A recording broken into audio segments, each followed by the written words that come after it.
Hello everyone, very good evening to all of you.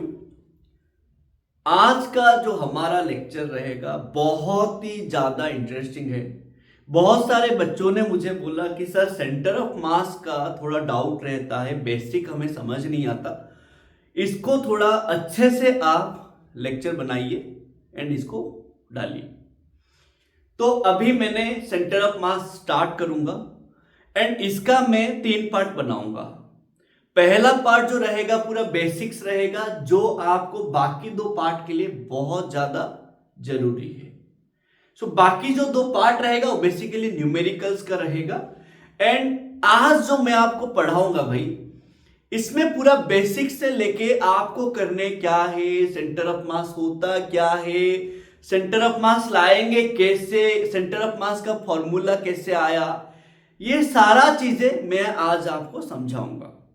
तो थोड़ा सा इसको अच्छे से ध्यान देना है, अच्छे से समझना है। आप कोई भी क्लास में हो, चाहे आप 11th में हो या तो 12th में हो, आपको ये समझने हैं। नीट के लिए आप प्रिपेयर कर रहे हैं, आपका बेसिक्स क्लियर नहीं है, सेंटर ऑफ मास का न्यूमेरिकल्स आपसे बनता नहीं है, या तो आप जेई मेंस देने वाले हैं, आपको न्यूमेरिकल सेंटर ऑफ मास का नहीं बन रहे हैं, तो ये सही में आपको बहुत हेल्पफुल होगा। मैं आपको ऐसे ही नहीं बोल रहा हूं, आप वीडियो को देखिएगा, इसका नोट बनाइएगा एंड उसके बाद आप एक्चुअली में क्या एग्जैक्टली मैं बोल रहा हूं रिलेट कर पाए कि नहीं, समझ पाए कि नहीं, कमेंट करके जरूर बताइएगा।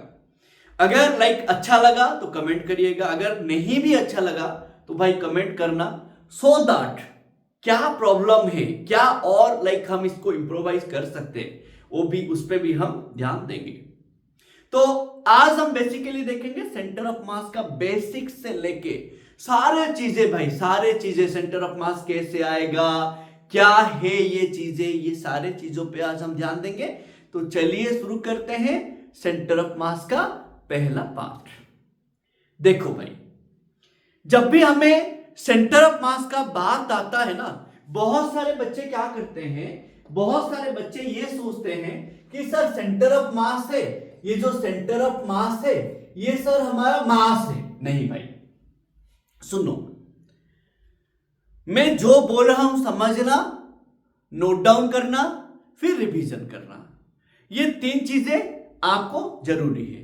पहले मैं जो बोल रहा हूं उसको सुन के याद रखने की कोशिश करिए। मैं क्यों बोला वो भी मैं बताऊंगा, ये क्यों होगा क्यों नहीं होगा वो सारा चीजें मैं आपको बताऊंगा। तो थोड़ा सा पेशेंस रख के पूरा अच्छे से लेक्चर देखिए एंड उसके बाद आप देखिएगा, पक्का आपका सेंटर ऑफ मास के सारे क्वेश्चंस, जितने भी क्वेश्चंस होंगे आप बना पाएंगे। ठीक है ना भाई? तो देखो, अच्छे से सुनो। देखो, हमें ना एग्जैक्टली सेंटर ऑफ मास क्या है बोल के दिमाग में आता है। देखो भाई, सेंटर ऑफ मास क्या है? सेंटर ऑफ मास मास नहीं होता, सेंटर ऑफ मास एक पॉइंट होता है। ध्यान से समझना, सेंटर ऑफ मास एक पोजीशन होता है, ध्यान से समझना, एक पोजीशन होता है भाई। सेंटर ऑफ मास एक पोजीशन होता है, एक पॉइंट होता है। पहला बात ये दिमाग में रखो, सेंटर ऑफ मास मास नहीं होता, सेंटर ऑफ मास एक पोजीशन होता है, सेंटर ऑफ मास एक पॉइंट होता है। जो पॉइंट को, बात समझना, जो पॉइंट इधर बॉडी के अंदर भी रह सकता है, बॉडी के बाहर भी रह सकता है, वो कैसे होगा वो भी मैं बताऊंगा, टेंशन मत लो, सारा चीजें मैं आपको बताऊंगा। तो पहले ये दिमाग में रखो, सेंटर ऑफ मास मास नहीं है, सेंटर ऑफ मास एक पोजीशन है। एंड इसका मैं नोट भी आपको डिस्क्रिप्शन पे दे दूंगा, टेलीग्राम चैनल पे दूंगा, उसका लिंक आपको डिस्क्रिप्शन पे दे दूंगा। अच्छा सा नोट मैं हैंड रिटन लिख के दे दूंगा, सो दैट आप उसको अच्छे से समझ पाए। 1-2 दिन में मैं आपको अपलोड कर दूंगा, आप उसको फिर से ले लेना भाई, ठीक है ना? तो देखो, तो पहले हमें दिमाग में ये रखने चाहिए कि सेंटर ऑफ मास एक पोजीशन है, एक पॉइंट है, मास नहीं है। समझ रहे हो भाई? तो पोजीशन एग्जैक्टली करता क्या है, क्या है उस पोजीशन पे? देखो, सोचो, अभी इंडिया हमारा जो कंट्री है भाई, इसको अगर सोचो कोई कंट्रोल करना चाहेगा, कंट्रोल करना चाहेगा, अगर कोई कंट्रोल करना चाहेगा, हम ऐसे ही बोलेंगे कि तुम भाई आ जाओ कंट्रोल कर लो? नहीं। बात समझो। सोचो कोई भी कंपनी बाहर के जो कंपनी आता है, कोई भी कंपनी आएगा, बोलेगा कि भाई हम इंडिया में ये जो प्लांट, हमारा जो प्लांट है, यहां पे हम लाइक कुछ भी, कोई भी प्लांट, जैसे एप्पल हो गया, या तो कोई भी कंपनी आ जाएगा, बोलेगा हम यहां पे इंडिया में अपना प्लांट शुरू करना चाहते हैं, प्रोडक्शन स्टार्ट करना चाहते हैं। तो भाई सुनो, उसको अगर वो जहां पे लाइक लेट सोचो वहां कोई एक लोकल एरिया पे जाके बोलेगा मैं यहां पे लाइक कंपनी बनाऊंगा, ऐसे होता है कि भाई? सुनो, मैं क्या बोल रहा हूं, हमें अगर एक जगह पे हमारा काम है, उस जगह पे हम गए, तो अगर उस जगह पे हम गए एंड वहां पे जो ऑलरेडी जो लीडर होगा, उस एरिया का जो लीडर होगा, अगर उस लीडर को ही हम पहले से पकड़ ले, उस लीडर से ही हमारा पहले से बातचीत हो जाए, तो जो उस लीडर के चमचे होंगे वो आपको और कुछ रुकावट में रुकावट के लिए कोई भी आपको अपोज करेगा कि? वहां पे कोई अपोज नहीं करेगा। मैं क्या बोल रहा हूं समझिएगा। अगर हमें कुछ कोई कंपनी या तो कोई भी चीज अगर हमें कोई दूसरे देश में जाके करने, या तो दूसरे गांव में जाके करने, या तो कोई एक लोकालिटी में जाके करने हैं, हम वहां पे जो लोकल जो भी होगा लीडर होगा, उसको अगर पकड़ ले, या तो उसी जगह का लीडर को पहले से पकड़ के अपने हाथ में उसको रख ले, तो वहां पे हम इजीली चीजें कर सकते हैं। मतलब मैं क्या बोल रहा हूं, हमें जहां पे भी कुछ भी चीजें करना होगा, दुकान करने होंगे या कंपनी करने होंगे, जो भी करने होंगे, अगर हम उस एरिया का जो लीडर होगा उसी को ही पहले से पकड़ ले, पहले से ही उसके साथ अगर समझौता कर ले, तो वो हमारे साथ जाएगा कि नहीं? हमारा बात वो सुनेगा। तो उनके जो चमचे होंगे वो अगर हमें आके बोलेंगे तुम यहां पे कंपनी नहीं कर सकता, अगर करोगे हमें 10 खोखा चाहिए, तो हमारा तो पहले से सेटलमेंट हो चुका है। तो ओ हम क्या बोलेंगे भाई? हम सीधा जाके उस लीडर को बोलेंगे। वो लीडर क्या बोलेगा? क्यों रे? समझ रहे हो मैं क्या बोलना चाहता हूं? मैं ये बोलना चाहता हूं कि अगर हमें कोई भी चीज करने होंगे, हम क्या करेंगे ना, जो पावरफुल होगा सीधा उसको पकड़ लेंगे। तो सेंटर ऑफ मास भी वैसा ही चीज है भाई।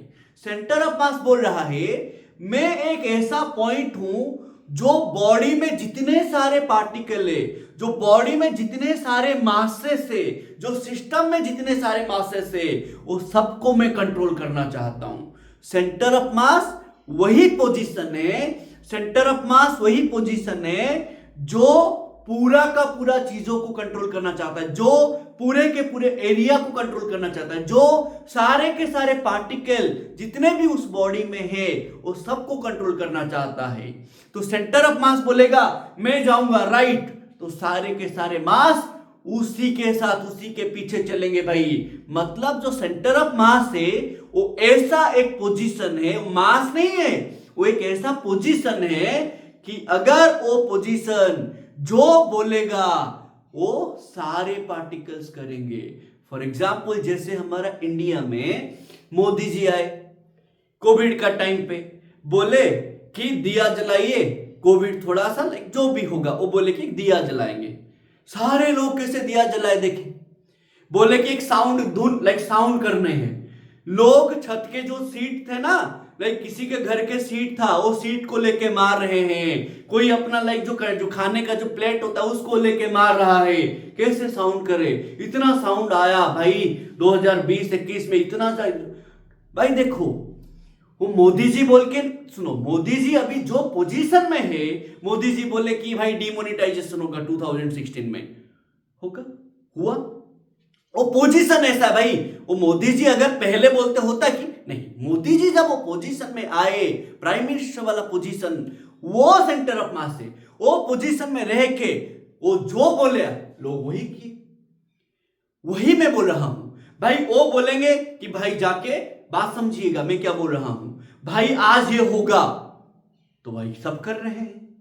तो वैसा है भाई सेंटर ऑफ मास ना, एक ऐसा पोजीशन है जो पोजीशन सारे के सारे मासेस को कंट्रोल करता है। जो पोजीशन बोल रहा है मैं जिधर जाऊंगा तुम भी उधर ही चलोगे, दैट इज द थिंग। तो ओ मैं बोल रहा हूं सेंटर ऑफ मास, पहला बात मास नहीं है। सेंटर ऑफ मास क्या है?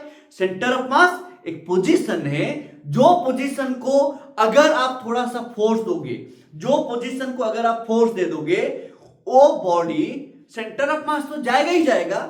सेंटर ऑफ मास क्या करेगा? सारे पार्टिकल, उसके चारों तरफ जितने भी पार्टिकल्स है वो सबको लेके जाएगा। बोलेगा डूबूंगा तो मैं डूबूंगा, सबको ले डूबूंगा। ऐसा बात कर रहा है कौन? Centre of mass. अरे भाई समझ आ रहा है? बहुत इंटरेस्टिंग चीजें है भाई। तो सेंटर ऑफ मास क्या है? थोड़ा सा दिमाग, पहला बात सेंटर ऑफ मास क्या है समझ आएगी नहीं। सेंटर ऑफ मास एक पोजीशन है। जो बोल रहा है ये पोजीशन क्या बोल रहा है? ये बोल रहा है कि बॉडी का, सिस्टम का सारा जो मास है ना, मैं पकड़ के रखा हूं। समझ रहे हो भाई मेरा बात? मैं वो क्या बोल रहा है देखो, सोचो ये बॉडी है, ये एक बॉडी है, हाँ ये एक बॉडी है, इसका मास ना भाई m है। तो अभी ये क्या बोल रहा है? ये बोल रहा है मेरे पास एक पोजीशन है, ये पोजीशन है, सोचो ये पोजीशन है, ये पोजीशन बोल रहा है, बात समझो, ये पोजीशन बोल रहा है कि मैं यहां पे, तुम्हारे पास जितने भी मास ऐसे फैला हुआ है वो सारा मास वर्चुअली, सोचो वो बोल रहा है वो जो सारा मास ऐसे जो फैला हुआ है वो सारा मास एक्चुअली, बात समझो, वो सारा मास एक ही जगह पे है बोल के वो फील कर रहा है। वो बोल रहा है अगर किसी को ये बॉडी को लाइक कंट्रोल में रखना होगा तो ये पूरा को नहीं रखेगा, क्या करेगा वो ना, ये क्या करेगा, इस पॉइंट को पकड़ेगा। अगर ये पॉइंट को पकड़ लिया तो सोचो ये पूरा का पूरा मास उसके हाथ में रह गया, कंट्रोल में आ गया। समझ पा रहे हो भाई मेरा बात? सोचो मेरे को ना ये भाई फोन पकड़ने हैं, मैं क्या करूंगा, एक पॉइंट लूंगा। देखो अभी मैं पूरा फोन को ऐसे पकड़ा हूं कि ऐसे पकड़ देंगे हम फोन, ऐसे नहीं पकड़ते। अगर देखो मैं इसको यहां पे पकड़ूंगा, ये रहेगा कि ऐसे, देखो ये गिर जा रहा है ना, मतलब मैं वो कंट्रोलिंग पॉइंट को नहीं पकड़ा हूं। कंट्रोलिंग, मैं उस पॉइंट को पकड़ूंगा जो कंट्रोल, जिसको मैं पकड़ के पूरा मास को मैं कंट्रोल कर सकता हूं। देखो मैं पूरा मास को कंट्रोल कर सकता हूं।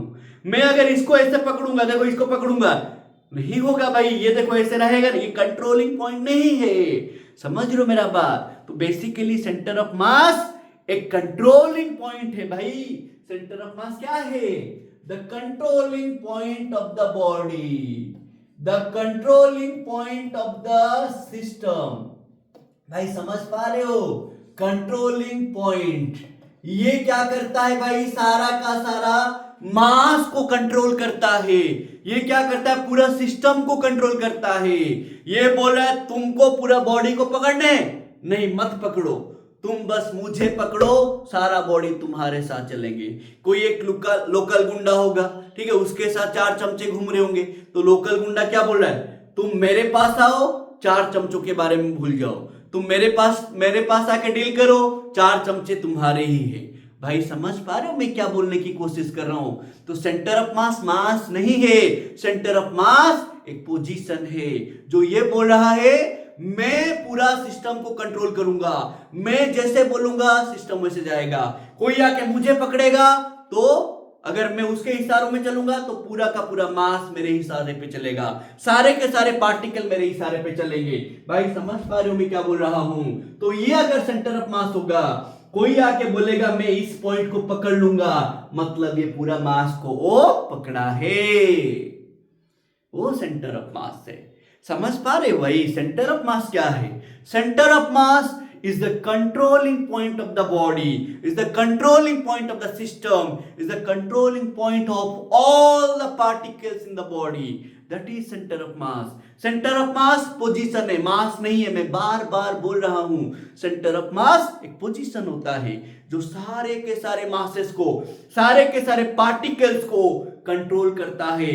बोल रहा है मैं, अगर मेरे को कोई फोर्स देगा, सेंटर ऑफ मास बोल रहा है अगर मेरे को कोई फोर्स दिया, मैं चलूंगा तो तुम सबको भी मेरे पीछे चलने पड़ेंगे। समझ पा रहे हो कि नहीं? मैं जिधर, सेंटर ऑफ मास बोल रहा है मैं जिधर जाऊंगा तुम भी, सारा का सारा पार्टिकल उधर ही जाएगा। ये कौन बोल रहा है? सेंटर ऑफ मास बोल रहा है। दिमाग लग रहा है भाई? ये सब पॉइंट्स नोट करिएगा। तो ये कंट्रोलिंग पॉइंट है, पहला बात। एक पोजीशन होता है, हाँ कि ना, मास नहीं होता। फिर क्या बोल रहा है ये? अगर कोई आके सेंटर ऑफ मास को फोर्स देगा, द सेंटर ऑफ मास चलेगा तो उसके पीछे सब चलेंगे। किस टाइप का मोशन होगा? Linear motion. किस टाइप का मोशन होगा? Linear motion. थोड़ा सा समझिएगा। सोचो, ये मैंने फोन पकड़ा, मैंने इसको क्या करा, ऐसे फोर्स दिया, यहां पे फोर्स दिया, देखो यहां पे फोर्स दिया। अगर मैं यहां पे फोर्स दूंगा, ये किस टाइप का मोशन हो रहा है? देखो यहां, ये किस टाइप का मोशन हो रहा है?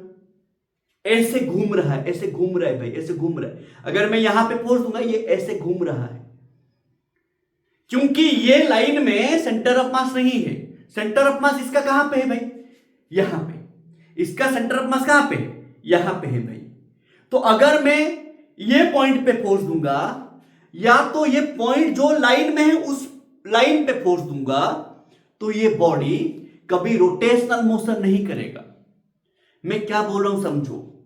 अगर आप बॉडी का सेंटर ऑफ मास जहां पे है वहां पे फोर्स देंगे, उस पोजीशन में फोर्स देंगे, और उस लाइन में फोर्स देंगे जहां पे सेंटर ऑफ मास है, देन वो बॉडी किस टाइप का मोशन करेगा? लीनियर मोशन करेगा। किस टाइप का मोशन करेगा? लीनियर मोशन करेगा, रोटेशनल मोशन नहीं करेगा।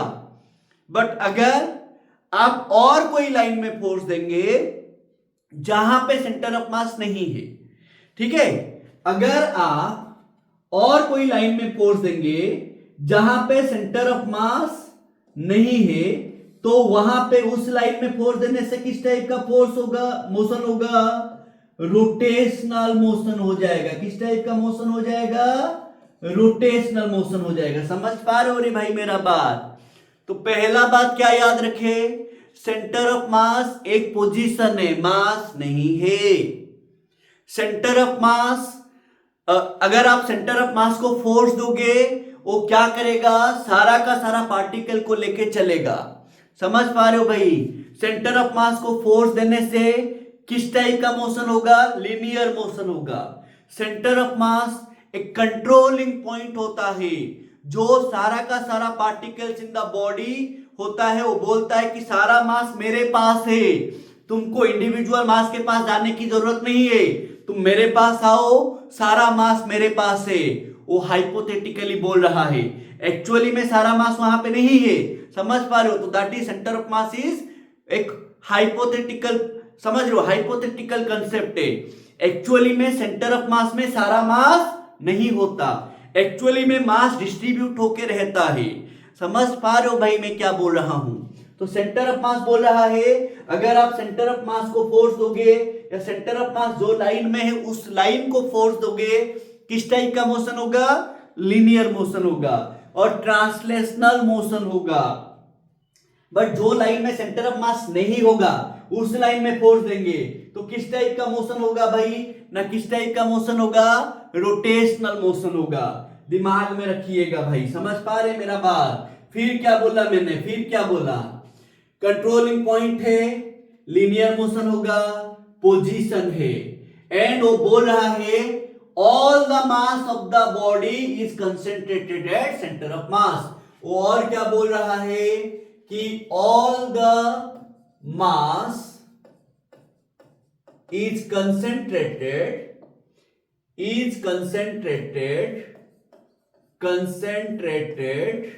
कहां पे? At centre of mass of the body. But actually में नहीं होता। एक्चुअली में सारा मास यहां पे है कि नहीं है? एक्चुअली में सारा मास डिस्ट्रीब्यूटेड है। समझ पा रहे हो रे भाई? ये तुम पहले इतना पॉइंट याद रखो।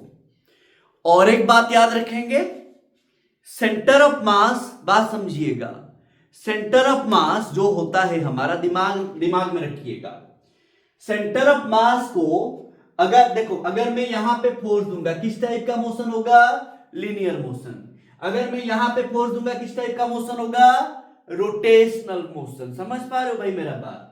और एक पॉइंट याद रखेंगे, कभी भी इंटरनल फोर्सेस के वजह से सेंटर ऑफ मास चेंज नहीं होता। इसको भी मैं अच्छे से डिस्कस करूंगा, तो आगे जाके जो न्यूमेरिकल आएगा ये सभी पॉइंट्स यूज होगा। तो अभी जो लास्ट पॉइंट बोला, सेंटर ऑफ मास कभी भी इंटरनल फोर्सेस के वजह से चेंज नहीं होता, तो इसको भी मैं डिस्कस करूंगा। उससे पहले हम कुछ और चीजें पढ़ेंगे। तो पहला बात हम ये दिमाग में रख लिए कि सेंटर ऑफ मास होता क्या है, हाँ कि ना भाई, रख लिए। चलिए, अच्छा बात है। अब थोड़ा सा ध्यान से समझिएगा, कुछ पॉइंट से हमारा, जैसे एक ऑब्जेक्ट, भाई बात समझिएगा, एक ऑब्जेक्ट हमारा, एक ऑब्जेक्ट दो तरह का होगा। एक ऑब्जेक्ट ना भाई दो तरह का होगा। एक होगा हमारा पॉइंट ऑब्जेक्ट, पॉइंट ऑब्जेक्ट, और एक होगा हमारा extended object, extended object, extended object.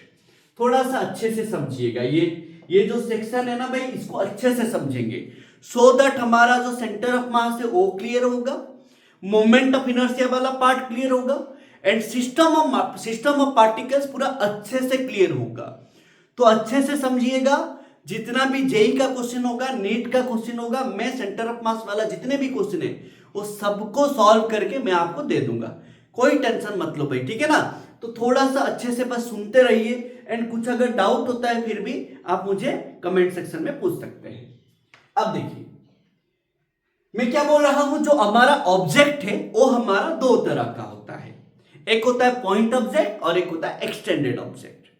Point object मतलब क्या है, देखो हमें बोला गया ऑब्जेक्ट क्या होता है, मैटर क्या होता है, anything which has mass and occupied space. But कुछ ऐसे ऑब्जेक्ट होते हैं हमारे जिनका लेंथ, ब्रेड्थ एंड हाइट, जो थिकनेस होता है वो बहुत ज्यादा नेग्लिजिबल होता है, जिसको मेजर करना हमारे बस की बात नहीं है, जिसको हम इजीली मेजर नहीं कर सकते। समझो मेरा बात, जिसको हम इजीली मेजर नहीं कर सकते, तो वो सभी को हम पॉइंट ऑब्जेक्ट बोले। पॉइंट ऑब्जेक्ट क्या है ना, वो ऑब्जेक्ट जिनका लेंथ, ब्रेड्थ एंड हाइट और थिकनेस क्या हो गया होगा, ये सभी नेग्लिजिबल होगा, नेग्लिजिबल होगा, नेग्लिजिबल होगा। यानी क्या होगा ना, एक पॉइंट बहुत ज्यादा कम होगा भाई, ये पॉइंट, इसको हम एक पॉइंट की तरह, लाइक पॉइंट में हम रिप्रेजेंट करेंगे, पॉइंट ऑब्जेक्ट, खत्म, ठीक है ना, इतना याद रखेंगे। और एक होगा एक्सटेंडेड ऑब्जेक्ट, यानी कौन है, जैसे आप देखे होंगे ये एक्सटेंडेड ऑब्जेक्ट है, रिंग होता है, ठीक है, जो रिंग होता है हमारा, ये जैसे रिंग हो गया, ये रिंग है, एक्सटेंडेड ऑब्जेक्ट है। जो धागा होता है, टेंशन पढ़े होंगे हम लॉज ऑफ मोशन में, जो धागा होता है वो धागा हो गया एक्सटेंडेड ऑब्जेक्ट। सर्कुलर डिस्क हो गया, जो हमारा सीडी ड्राइव आता है, सर्कुलर डिस्क एक्सटेंडेड ऑब्जेक्ट हो गया। हमारा होलो स्फीयर हो गया, फुटबॉल, टेनिस बॉल, वो सब होलो स्फीयर है, एक्सटेंडेड ऑब्जेक्ट है। सॉलिड बॉल हो गया, जैसे कि हमारा शॉर्ट फुट हो गया, सॉलिड ऑब्जेक्ट, सॉलिड स्फीयर हो गया। सिलिंड्रिकल हो गया, सॉलिड सिलेंडर हो गया, सॉलिड क्यूब हो गया, होलो सिलेंडर हो गया, होलो क्यूब हो गया, ये सभी एक्सटेंडेड ऑब्जेक्ट है। ध्यान से समझिए, तो जो एक्सटेंडेड ऑब्जेक्ट है वो तीन टाइप के हैं, जो एक्सटेंडेड ऑब्जेक्ट है वो तीन टाइप के हैं। क्या क्या, ध्यान से समझिएगा, ये जो एक्सटेंडेड ऑब्जेक्ट है ये तीन टाइप के हैं। क्या क्या है ना, पहला है हमारा one dimensional object, one dimensional object, two dimensional object, two dimensional object, three dimensional object, ऐसे तीन है। अब वन डायमेंशनल ऑब्जेक्ट में कौन कौन आएगा, स्ट्रिंग आ गया, धागा आ गया, रॉड आ गया, थिन रॉड जिसका एरिया नेग्लिजिबल है। ध्यान से समझो, वन डायमेंशन वाले ऑब्जेक्ट में कौन आएगा, जिसका एरिया नेग्लिजिबल होगा, खाली लेंथ होगा। देखो आपने तीन डायमेंशन पढ़ा ना, लेंथ, ब्रेड्थ, हाइट। कुछ ऐसे ऑब्जेक्ट होंगे जैसे कि धागा हो गया, धागा का लेंथ आप इजीली मेजर कर सकते हो, बट एरिया इजीली मेजर नहीं कर सकते, तो आप उसको क्या बोलोगे, वन डायमेंशनल ऑब्जेक्ट। समझो मैं क्या बोल रहा हूं, जो भी चीजों का इजीली मेजरेबल जो क्वांटिटी होगा उसको कंसीडर करेंगे, जो इजीली मेजरेबल होगा नहीं उसको हम क्या करेंगे, अवॉइड करेंगे, इग्नोर करेंगे। जैसे धागा हो गया, धागा में क्या होता है भाई, लेंथ इजीली मेजरेबल है बट जो एरिया है वो इजीली मेजरेबल नहीं है, तो तब आप क्या करेंगे, लेंथ को कंसीडर करेंगे, बोलेंगे वन डायमेंशनल ऑब्जेक्ट। जैसे सर्कुलर डिस्क हो गया या तो पेपर हो गया भाई, पेपर, बात समझिएगा, पेपर हो गया, पेपर, पेपर का ये देखो थिकनेस मेजर करने में प्रॉब्लम होगा, हमें थिकनेस को मेजर करने के लिए हमें फिर से स्पेशल इंस्ट्रूमेंट यूज करने पड़ेंगे जो आपने प्रैक्टिकल में यूज किया होगा, स्पेरोमीटर या तो स्क्रू गॉज या तो आपका वर्नियर कैलिपर, वो सब यूज किए होंगे, तो वो सब हम मेजर उसको यूज करना पड़ेगा। बट इसका देखो लेंथ इजीली मेजर कर सकते हैं, नॉर्मल हमारे पास जो स्केल है उसमें मेजर कर सकते हैं, ब्रेड्थ भी मेजर कर सकते हैं, तो इसका इजीली क्या मेजरेबल है, एरिया, एरिया मेजर कर सकते हैं, वॉल्यूम इसका इजीली मेजर नहीं कर सकते, तो इसको हम क्या बोलेंगे ना, इसको बोलेंगे टू डायमेंशनल ऑब्जेक्ट। क्या बोलेंगे भाई, टू डायमेंशनल ऑब्जेक्ट। लाइट थोड़ा प्रॉब्लम हो रहा है, ठीक है देखेंगे बाद में। देखो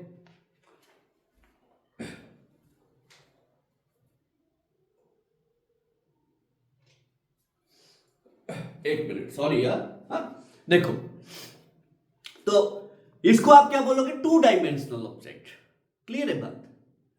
जैसे स्पीयर हो गया, सॉलिड स्पीयर, देखो ये जैसे मैं इसको बोलते हैं, देखो टू डायमेंशनल ऑब्जेक्ट को बोलते हैं लैमिनर ऑब्जेक्ट, ये भी एक टर्म याद रख लीजिएगा, इसको क्या बोलते हैं, लीनियर ऑब्जेक्ट, ठीक है, लीनियर, लीनियर, इसको क्या बोलते हैं, लैमिनर, लैमिनर ऑब्जेक्ट्स, इसको क्या बोलते हैं भाई, क्यूबोइडल, क्यूबोइडल, ठीक है ना, 3D को क्या बोलते हैं, क्यूबिकल और क्यूबोइडल, और आपको थ्री डायमेंशनल ऑब्जेक्ट बोलते हैं, ठीक है। इसका वॉल्यूम होता है, इसका एरिया होता है, इसका लेंथ होता है, क्लियर है भाई बात।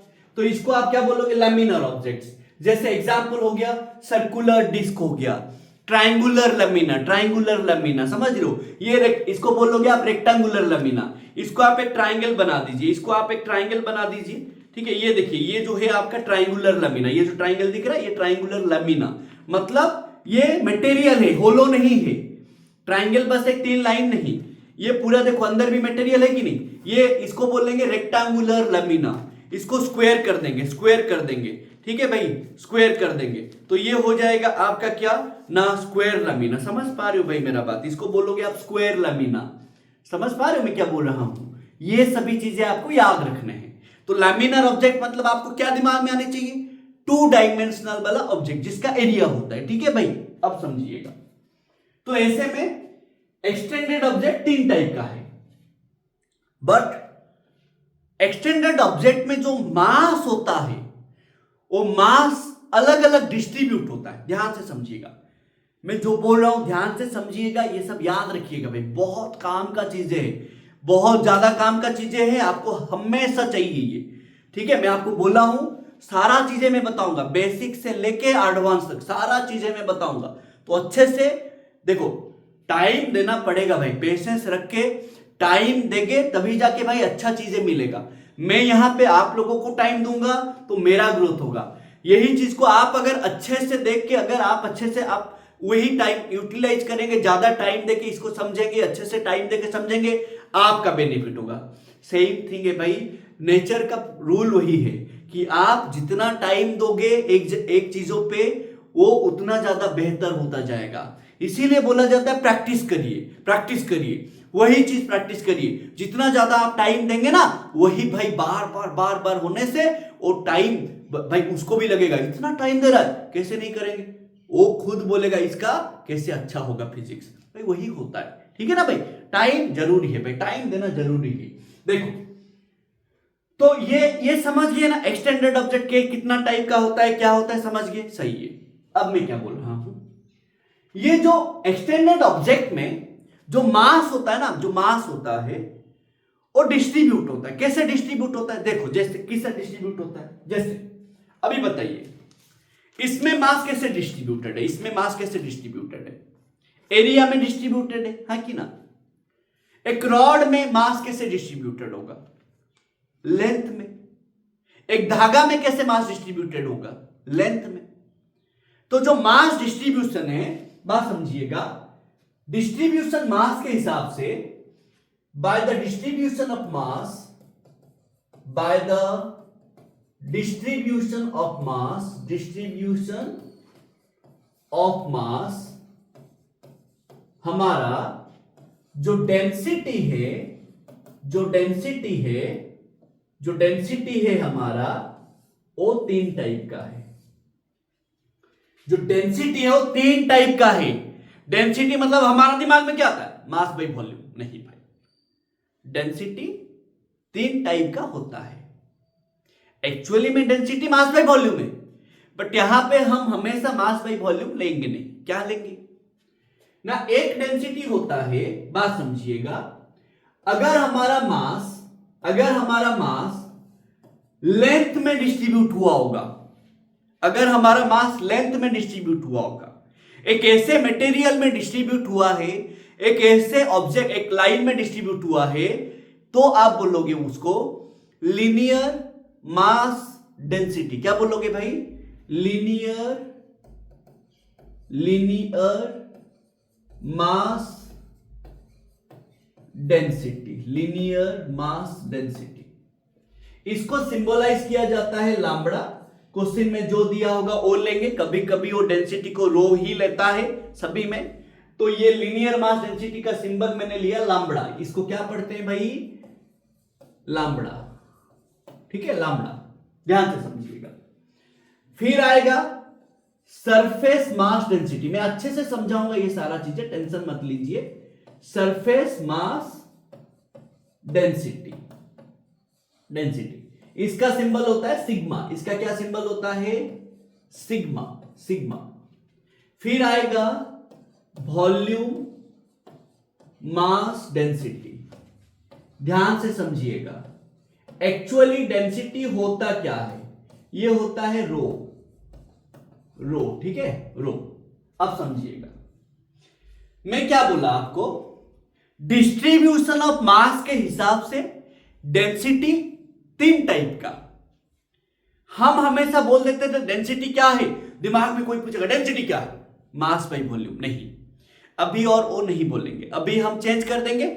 हम जैसे जैसे हायर स्टडीज पढ़ेंगे तो थोड़ा कंसेप्ट चेंज होते रहेंगे, थोड़ा एक्स्ट्रा चीजें ऐड होते रहेंगे। तो मैं क्या बोल रहा हूं, तो यहां पे डेंसिटी हमारा 3 टाइप का है, linear mass density, surface mass density, volume mass density. क्या होता है, अरे भाई डेंसिटी आता कैसे है, देखो हम बोलते हैं अगर मास एक लेंथ में है तो वहां पे जो लेंथ में सारा मास है और एरिया नहीं है, जैसे धागा हो गया जो स्टिच करने के लिए, लाइक जो हमारा जो लाइक शर्ट वगैरह की जो भी कपड़े सिलाने के लिए जो हमारा स्टिच करने के लिए जो धागा होता है, या तो एक रॉड होगा, थिन रॉड, वो सभी का ना लेंथ इजीली मेजरेबल होगा। वहां पे सब जो मास होता है ना वो एक लाइन में, एक लेंथ में डिस्ट्रीब्यूट होता है। तो जहां पे भी मास लेंथ में डिस्ट्रीब्यूट होगा वहां पे लीनियर मास डेंसिटी आएगा। फॉर एग्जाम्पल स्ट्रिंग हो गया, रॉड हो गया, रिंग हो गया। रिंग में भी मास कहां डिस्ट्रीब्यूटेड है, ये रिंग में मास कहां डिस्ट्रीब्यूटेड है, रिंग में भी लेंथ में ही डिस्ट्रीब्यूटेड है, 2πr। भाई समझ रहे हो मेरा बात, ये सभी, ये लीनियर मास डेंसिटी कहां कहां आएगा, बात समझो, ये कहां कहां आएगा, दिमाग में रखिएगा, कहां कहां आएगा, सारा चीजें मैं आपको अच्छे से बताऊंगा। एक आएगा स्ट्रिंग हो गया, रॉड हो गया, देन रिंग हो गया, रिंग, सर्कुलर रिंग एटसेट्रा। समझ पा रहे हो भाई, ये सरफेस मास डेंसिटी कहां आएगा, जितने भी लेमिनर ऑब्जेक्ट से, फॉर एग्जाम्पल सर्कुलर डिस्क हो गया, सर्कुलर रिंग नहीं, सर्कुलर रिंग में मास रहता है 2πr लेंथ में, सर्कुलर डिस्क हो गया। देन आपका रेक्टेंगुलर लेमिना हो गया, जैसे ये पेपर, ठीक है। देन आपका और कहां रहेगा, स्क्वायर लेमिना हो गया, ट्रायंगुलर लेमिना हो गया, जितने भी थिन प्लेट से, समझ रहे, इस टाइप का प्लेट्स होगा, ठीक है। ये इस टाइप का जो 2D डायमेंशनल वाला जो प्लेट्स होंगे, लैमिनर ऑब्जेक्ट्स होंगे, तो वो सभी का आएगा क्या ना, सरफेस मास डेंसिटी आएगा। लिख देना, ठीक है, मैं फिर से नहीं लिख रहा हूं, या तो लिख देता हूं। यहां पे क्या आएगा, सर्कुलर डिस्क आ जाएगा। और किसका आएगा? सर्कुलर डिस्क आ जाएगा, लैमिनर ऑब्जेक्ट्स आ जाएगा, लैमिनर बॉडीज, ठीक है, लैमिनर बॉडीज आ जाएगा। और किसका आएगा? और एक भी किसका आएगा? होलो स्फीयर, होलो सिलेंडर, होलो क्यूब, ये सभी में। तो होलो स्फीयर में कैसे आएगा? होलो स्फीयर में अंदर क्या होता है? हवा होता है। तो जो जैसे फुटबॉल हो गया, फुटबॉल का मास कहां पे रहता है? सरफेस में रहता है। भाई समझ पा रहे हो मैं क्या बोल रहा हूं? आप बोलोगे होलो स्फीयर में कैसे? अरे सॉलिड स्फीयर का मैं बात नहीं कर रहा हूं, वो जो आयरन का सर्किट होता है उसका बात नहीं कर रहा हूं मैं किसका बात कर रहा हूं? होलो। होलो मतलब जो अंदर खोखला है भाई। जैसे फुटबॉल हो गया, फुटबॉल के अंदर क्या है? हवा है। तो मास कहां डिस्ट्रीब्यूटेड है? सरफेस में। तो ओ हो गया भाई होलो स्फीयर हो गया। होलो स्फीयर में होलो स्फीयर हो गया, होलो स्फीयर, ठीक है। जैसे जैसे होलो क्यूब हो गया, ये सभी में मास कहां पे? एटसेट्रा, ठीक है। होलो सिलेंडर हो गया, तो ये जैसे रिंग, रिंग 2 डायमेंशनल वाला ऑब्जेक्ट है बट उसका मास कहां पे है? लेंथ में है। वैसे होलो स्फीयर 3D वाला ऑब्जेक्ट है, वॉल्यूम है उसका बट मास वॉल्यूम में नहीं है। समझ पा रहे हो मैं क्या बोल रहा हूं? होलो क्यूब 3D वाला ऑब्जेक्ट है बट मास नहीं है। सॉलिड सिलेंडर 3D वाला ऑब्जेक्ट है, मास भी वॉल्यूम में है। समझ रहे हो मैं क्या बोल रहा हूं? तो इसका एग्जाम्पल क्या हो जाएगा? इसका एग्जाम्पल जितने भी हमारा सॉलिड ऑब्जेक्ट्स है, सॉलिड ऑब्जेक्ट्स, ठीक है, जैसे हमारा सॉलिड सिलेंडर, सॉलिड सिलेंडर, ठीक है, सिलेंडर हो गया। फिर आ गया सॉलिड आपका स्पीयर, सॉलिड स्पीयर हो गया भाई, ठीक है, स्पीयर हो गया। फिर आ गया आपका सॉलिड क्यूब, ठीक है, सॉलिड क्यूब हो गया। जितने भी आपका सॉलिड चीजें हैं वो सभी में ये वॉल्यूम मास डेंसिटी देखने के लिए मिलेगा। दिमाग में रखिएगा भाई, ये सभी चीजें आपको याद रखना पड़ेगा। अब मैं एक एक करके डिस्कस करूंगा, ये सभी का फॉर्मूला बताऊंगा, ये सभी का जो न्यूमेरिकल है वो भी बताऊंगा, ठीक है। जो बेसिक, सुनो, मैं न्यूमेरिकल भी करूंगा, अच्छे से करूंगा, कंसेप्ट भी समझाऊंगा, अच्छे से समझाऊंगा, सो दैट आपका दिमाग में पूरा प्रिंट होके रहे। समझ पा रहे हो भाई मेरा बात? अब बताइएगा, ये क्लियर है ना भाई? चलिए आगे बढ़ते हैं। अब हम पढ़ेंगे लीनियर मास डेंसिटी क्या होता है, ठीक है भाई। देखो देखो अब हम पढ़ेंगे ये लीनियर मास डेंसिटी होता क्या है। लीनियर मास डेंसिटी, लीनियर मास डेंसिटी क्या होता है? इसका सिंबल क्या था भाई? लैम्बडा। ध्यान से समझिएगा, लीनियर मास डेंसिटी क्या है? द मास डिस्ट्रीब्यूटेड पर यूनिट लेंथ। क्या बोलेंगे? The mass distributed, mass distributed पर यूनिट लेंथ, यूनिट लेंथ। समझ पा रहे हो भाई मेरा बात? यूनिट लेंथ मतलब मैं लैम्बडा को क्या लिखूंगा? Total mass divided by total length, ये होता है आपका लीनियर मास डेंसिटी। समझ पा रहे हो भाई मेरा बात? ये होता है आपका लीनियर मास डेंसिटी। अब थोड़ा सा अच्छे से समझिएगा, सोचो कहां कहां पे मास ना इवनली डिस्ट्रीब्यूटेड होगा। जैसे कि अभी देखो, इसमें मास इवनली डिस्ट्रीब्यूटेड नहीं है। जहां पे मास इवनली डिस्ट्रीब्यूटेड होगा, जैसे यहां पे इवनली डिस्ट्रीब्यूटेड नहीं है, जहां पे भी मास इवनली डिस्ट्रीब्यूटेड होता है, फॉर एग्जांपल ये वाला मैं लेता हूं, थोड़ा सा देखिएगा, ठीक है। जैसे ये वायर में मास इवनली डिस्ट्रीब्यूटेड है कि नहीं? है ना भाई? देखो हर जगह पे इक्वल लेंथ लोगे, इवनली डिस्ट्रीब्यूटेड का मतलब क्या है? जितना आप लेंथ लेंगे, अभी मैं 1 सेंटीमीटर लिया, 1 सेंटीमीटर में 10 ग्राम मास है, तो नेक्स्ट 1 सेंटीमीटर में भी कितना होगा? 10 ग्राम ही मास होगा। तो अगर लेंथ एंड मास का जो रेशियो है वो सेम आ जाता है, उसको बोलते हैं यूनिफॉर्म डेंसिटी और यूनिफॉर्मली डिस्ट्रीब्यूशन और इवन डिस्ट्रीब्यूशन। समझ पा रहे हो भाई मेरा बात? इवन डिस्ट्रीब्यूशन का मतलब क्या है समझे? अभी इसमें अनइवन डिस्ट्रीब्यूशन है, इसमें देखो इधर मोटा है इधर थीन है, तो ये ना अनइवन डिस्ट्रीब्यूशन है। वैसे ये इवेंट डिस्ट्रीब्यूशन है, ये इसमें इवेंटली डिस्ट्रीब्यूटेड है। समझ पा रहे हो भाई मेरा बात? इसमें इवेंटली डिस्ट्रीब्यूट, देखो इसमें इवेंटली डिस्ट्रीब्यूशन नहीं है। समझ रहे हो मेरा बात? इवेंट डिस्ट्रीब्यूशन, अनइवेंट डिस्ट्रीब्यूशन, फर्क समझिएगा। इवेंट डिस्ट्रीब्यूशन में क्या होगा आपका ना, इवेंट डिस्ट्रीब्यूशन में डेंसिटी कांस्टेंट होगा। समझ रहे हो मैं क्या बोल रहा हूं? सो अगर आपको बोलेगा तो यहां पे लैम्बडा का क्या फॉर्मूला मिला, m/l, ये तो फॉर्मूला है ही, समझिए बात को। If the mass is distributed, mass is distributed uniformly or evenly, then क्या होगा, then lambda equals to constant. Lambda बोल के नहीं, हर कोई डेंसिटी कांस्टेंट होगा। समझ रहे हो मेरा बात? तो हमेशा दैट मीन्स द मास पर length ratio will always remain constant, that is m/l will always remain constant. ठीक है भाई? आप अगर यहां पे छोटा मास लेंगे तो छोटा लेंथ आएगा, बड़ा मास लेंगे बड़ा लेंथ आएगा। अरे भाई क्लियर हो रहा है मैं क्या बोल रहा हूं? बट अभी देखिए बात अगर if the mass is distributed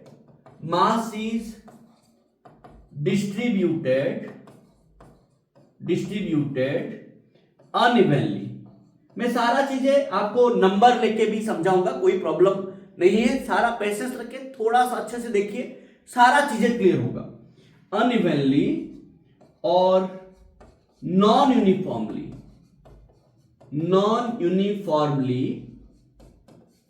then क्या होगा, देन ये जो लैम्बडा होगा मेरा, ये वेरिएबल होगा, दैट इज ये m/l इज नॉट कांस्टेंट। मतलब यहां पे इक्वल लेंथ में इक्वल मास नहीं होगा। यहां पे in equal length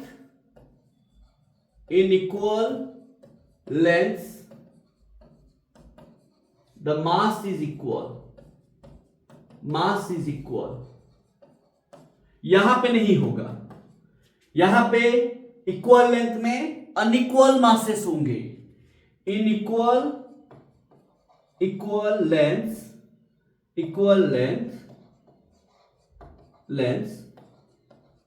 unequal masses are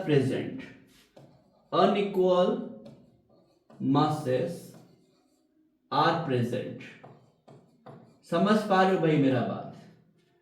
ये दिमाग में रखेंगे। जब लैम्बडा वेरिएबल होगा, आप क्या करेंगे, small mass by small length लेंगे, दिमाग में रखिएगा मैं क्या बोल रहा हूं। इक्वेशन 2 इक्वेशन 3 मैं क्या बोल रहा हूं समझिएगा। मैं बोल रहा हूं अगर आपका लैम्बडा वेरिएबल है तो आप ऐसे लेंगे dm/dx। क्यों लेंगे वो भी बताता हूं क्यों लेंगे। देखो सोचो, अभी आपको क्वेश्चन में दिया लैम्बडा इक्वल्स टू दिया होगा the linear mass density in A rod, ऐसे दिया होगा द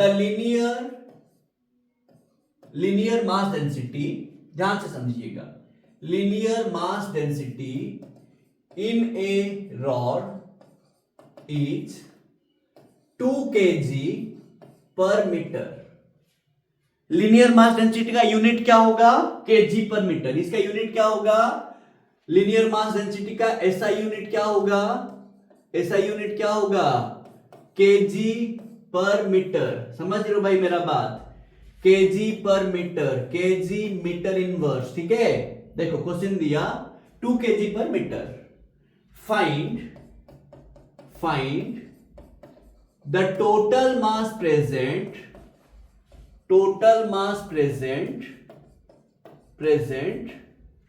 in 10 मीटर लेंथ। आप क्या करेंगे, लैम्बडा दे दिया, मास पूछा है, लेंथ दे दिया, लैम्बडा यहां पे कांस्टेंट है कि नहीं, देखो 2 kg पर मीटर दिया, कांस्टेंट है, तो यहां पे आपको लैम्बडा दे दिया 2 kg पर मीटर दे दिया भाई। अब बताइए लैम्बडा इक्वल टू क्या होगा, मास बाई लेंथ, तो भाई मास कितना हो जाएगा, लैम्बडा इंटू लेंथ, तो भाई बताइए mass equal to lambda into length, तो मास इक्वल टू कितना, लैम्बडा दिया है 2, लेंथ दिया है 10 मीटर, तो 2 इंटू 10 कितना हो जाएगा भाई 20, ये हो जाएगा केजी। आंसर है भाई, आंसर है। अब मैं बोल रहा हूं वेरिएबल होने से क्या करेंगे, ये कांस्टेंट दिया था ना, ये यूनिफॉर्म है, बोला कैसे पता चला यूनिफॉर्म, देखो ये कांस्टेंट है भाई, जब भी ये कांस्टेंट होगा ना, ये कांस्टेंट होगा तो आप समझ लेना यहां पे मास कैसे डिस्ट्रीब्यूट हुआ है, मास यहां पे यूनिफॉर्मली डिस्ट्रीब्यूट हुआ है, यूनिफॉर्मली डिस्ट्रीब्यूट हुआ है। अब बताइए मैंने अभी क्या किया, ऐसे क्वेश्चन लिया, the linear mass density is lambda equals to 2x का स्क्वायर प्लस 3x kg पर मीटर लिया, बोला find the mass in 10 metre. Question ये है find the mass in 10 metre, समझे कि नहीं मेरा बात, बोला find the mass in 10 metre, तो आप क्या करेंगे, देखो आप क्या करेंगे, मुझे बताइए ये जो लीनियर मास डेंसिटी यहां पे दिया है कितना है, देखो लीनियर मास डेंसिटी कितना है ना, लैम्बडा इक्वल्स टू 2x का स्क्वायर प्लस 3x kg पर मीटर। अब मेरे को बताइए क्या यहां पे लैम्बडा कांस्टेंट है, नहीं है, क्यों, क्योंकि लैम्बडा में देखो x है, अरे x वेरिएबल है कि नहीं, तो बोल रहा है कि 10 मीटर में अभी कितना होगा, तो अभी आप क्या करेंगे ना, लैम्बडा इक्वल टू लेंगे dm बाई dx, तो कैसे आएगा देखो अच्छे से, अब ये dm क्या है ना, dm क्या है, the small mass in the small length dx, ये है मेरा dm। अरे dm समझ रहे हो क्या है, dm छोटा सा मास, डिफरेंशिएशन इंटीग्रेशन याद करिए, छोटा सा मास छोटा सा लेंथ dx में, हमें अगर छोटा सा मास पता है, छोटा सा लेंथ में इंटीग्रेशन करने से क्या आएगा, पूरा मास नहीं आ जाएगा, वही करेंगे, तो क्या करेंगे अभी बताइए ना, यहां पे हम डालेंगे वैल्यू, तो dm क्या आ जाएगा, इंटीग्रेशन करेंगे तो 0 से m टोटल आएगा, तो लैम्बडा इंटू dx, इंटीग्रेशन करेंगे 0 से 10 मीटर दिया है ना मेरे को, 10 मीटर तक इंटीग्रेशन करेंगे, तो ये क्या आ जाएगा, dm का इंटीग्रेशन क्या होता है, m होता है, याद है कि नहीं, याद करिएगा, कौन सा फॉर्मूला लेंगे भाई, देखो फॉर्मूला क्या था, x का पावर n dx होगा, तो फॉर्मूला क्या है भाई इसका ना, x का power n plus 1 by n plus 1, ये है फॉर्मूला,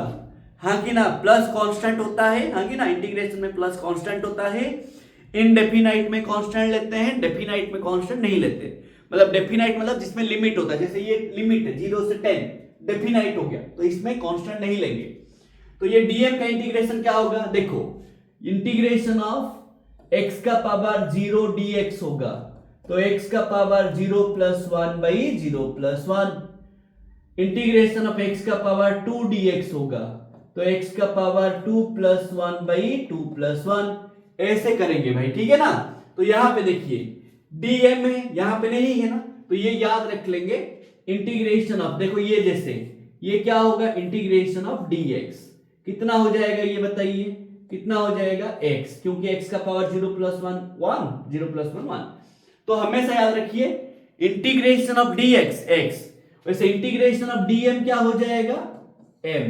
इंटीग्रेशन ऑफ dw क्या हो जाएगा w, ये याद रखिएगा, ठीक है ना, ये सभी को आपको याद रखने पड़ेंगे, क्योंकि हर बार अगर हम करेंगे ना और भी लंबा चलेगा भाई, तो वो नहीं चाहता मैं। तो जो बेसिक मैथ है डिफरेंशिएशन इंटीग्रेशन, उसमें पकड़ होने चाहिए।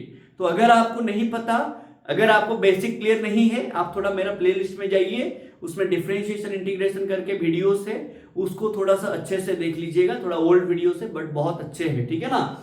जो बोलते हैं ना ओल्ड इज गोल्ड, अच्छा अच्छा वीडियो है भाई, ठीक है। थोड़ा देख लेना अगर टाइम मिले तो।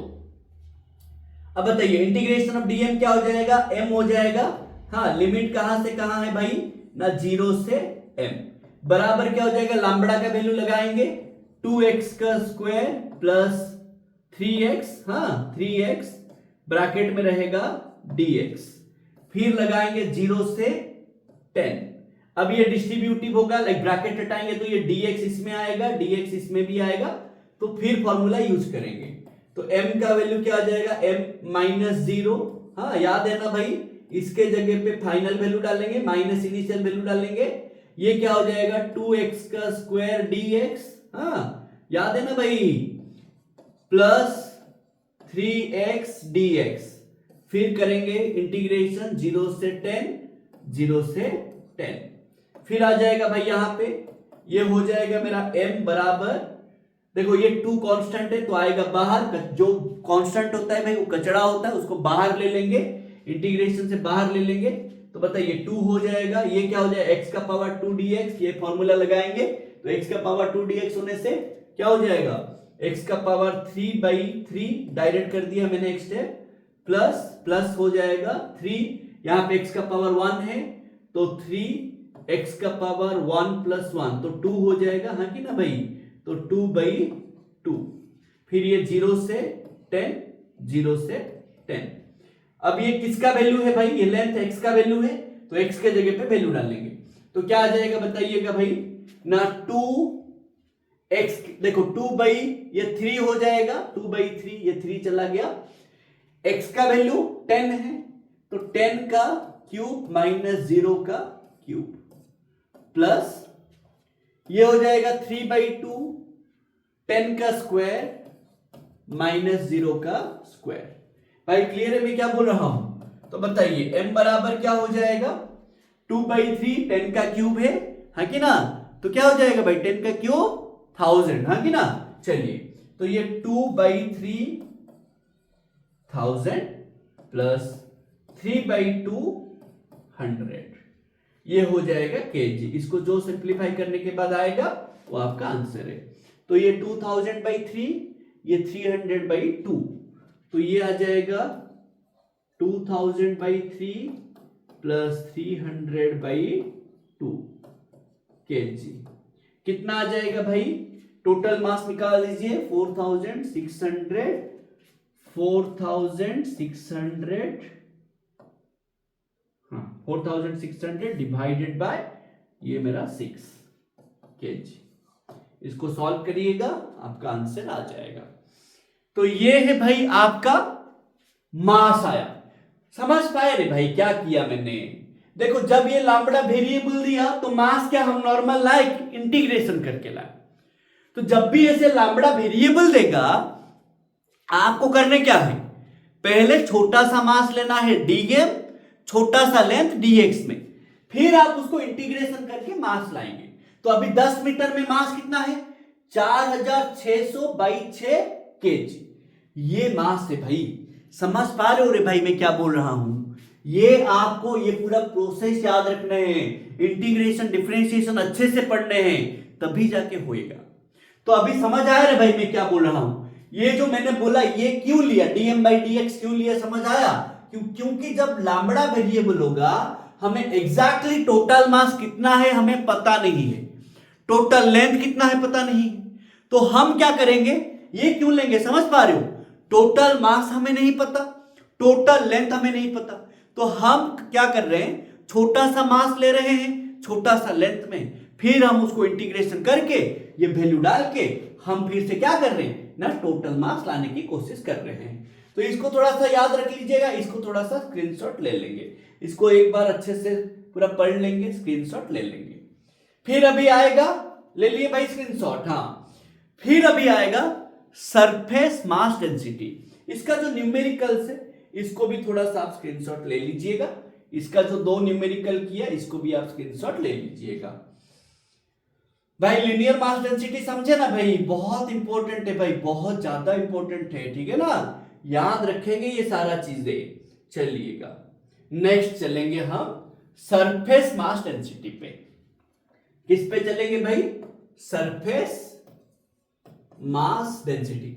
ओके, ये लिनियर मास डेंसिटी कहां पे आएगा?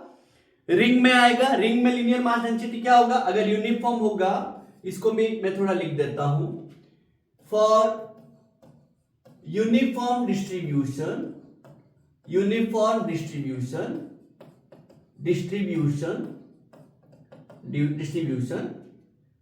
ठीक है, for a rod of length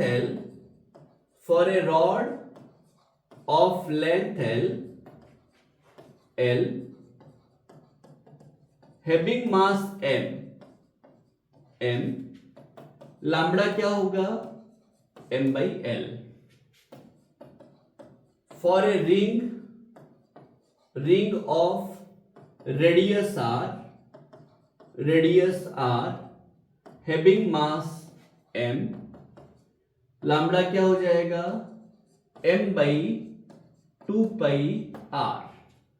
ये थोड़ा सा याद रख लीजिएगा। कैसे आया, समझ आया ना? लैम्बडा मास बाई लेंथ होता है, तो रिंग में जो लेंथ होता है वो क्या होता है? 2πr होता है। भाई समझ रहे ना? ये प्लीज याद रखिएगा।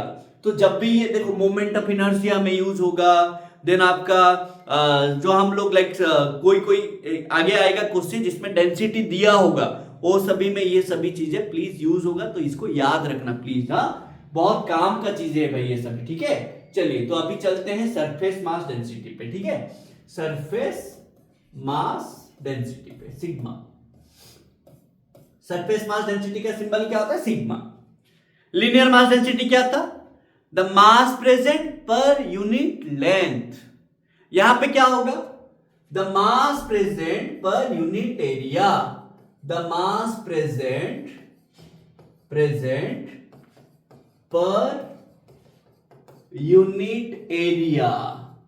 तो यहां पे क्या लिखेंगे? Sigma equals to total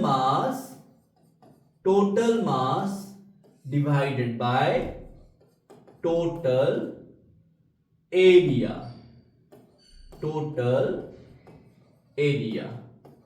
m/a। ठीक है रे भाई। अब फॉर यूनिफॉर्म डिस्ट्रीब्यूशन ऑफ मास, अगर यूनिफॉर्मली डिस्ट्रीब्यूट हुआ होगा distribution of mass, for uniform distribution of mass, sigma क्या होगा? कांस्टेंट होगा। हाँ कि ना भाई? कांस्टेंट होगा का मतलब क्या है? जो total mass by total area constant होगा। इसका मतलब क्या है? इक्वल एरिया में इक्वल मास होगा। In equal area equal mass exist करेगा, इक्वल मास डिस्ट्रीब्यूट हुआ होगा। हाँ कि ना भाई? अरे भाई समझ पा रहे मेरा बात? इक्वल एरिया में इक्वल मास डिस्ट्रीब्यूटेड होगा, ठीक है। नॉन यूनिफॉर्म में क्या होगा? फॉर नॉन यूनिफॉर्म डिस्ट्रीब्यूशन क्या होगा? Of mass. For non uniform distribution of mass, sigma मेरा वेरिएबल होगा, ये वेरिएबल होगा। मतलब यहां पे जो मास बाई एरिया है ये कांस्टेंट नहीं होगा, इज नॉट कांस्टेंट। समझ पा रहे हो भाई मेरा बात? कांस्टेंट नहीं होगा, मतलब इक्वल एरिया में इक्वल मास नहीं होगा।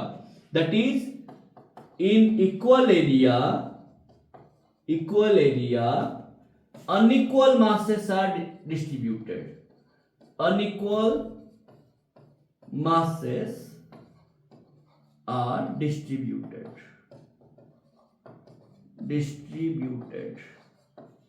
Unequal masses are distributed. तो यहां पे क्या लेंगे? देखो यहां पे कैसे लिए थे भाई? यहां पे क्या किए थे? देखिए यहां पे क्या किए थे? इक्वल लेंथ में अनइक्वल मास था, तो क्या किए थे? Sigma lambda equals to dm by dx, छोटा मास छोटा लेंथ। तो यहां पे क्या करेंगे, यहां पे क्या करेंगे ना, सिग्मा इक्वल्स टू छोटा मास बाई छोटा एरिया। समझ पा रहे हो रे भाई, इसको ऐसे लेंगे। अरे भाई क्लियर हो रहा है रे मैं क्या बोल रहा हूं, इसको ऐसे लेंगे। इसका भी क्वेश्चन करेंगे, कोई टेंशन मत लो, इसका भी क्वेश्चन करेंगे, ठीक है ना भाई, इसका भी क्वेश्चन आएगा। ऐसे ही अगर देखो सिग्मा वेरिएबल होगा तो हमारा क्या हो जाएगा भाई, इंटीग्रेशन करके फिर टोटल मास लाने पड़ेंगे। वो कैसे होगा सारा बताऊंगा मैं, जैसे लैम्बडा में किए थे वैसे ही करेंगे। न्यूमेरिकल जब करेंगे ना भाई तब करेंगे, ठीक है ना, उसका क्वेश्चन। इसमें अभी क्या क्वेश्चन आ सकता है, देखो कैसे क्वेश्चन आएगा, जो बहुत ज्यादा इंपॉर्टेंट क्वेश्चन है, इसमें बहुत ज्यादा हेल्पफुल लाइक यूज होगा आगे। क्या क्वेश्चन आएगा भाई, इसको समझ लिया ना मैं क्या बोल रहा हूं, इसको मैं ज्यादा लाइक क्या बोल, हमने लिनियर मास डेंसिटी जैसे पढ़ा, सरफेस मास डेंसिटी वैसा ही है, बस वहां पे मास यूनिट लेंथ में था, यहां पे मास यूनिट एरिया में है। तो जहां जो वहां पे लेंथ लेंथ हम लिख रहे थे, यहां पे सब में एरिया एरिया करके लिखेंगे।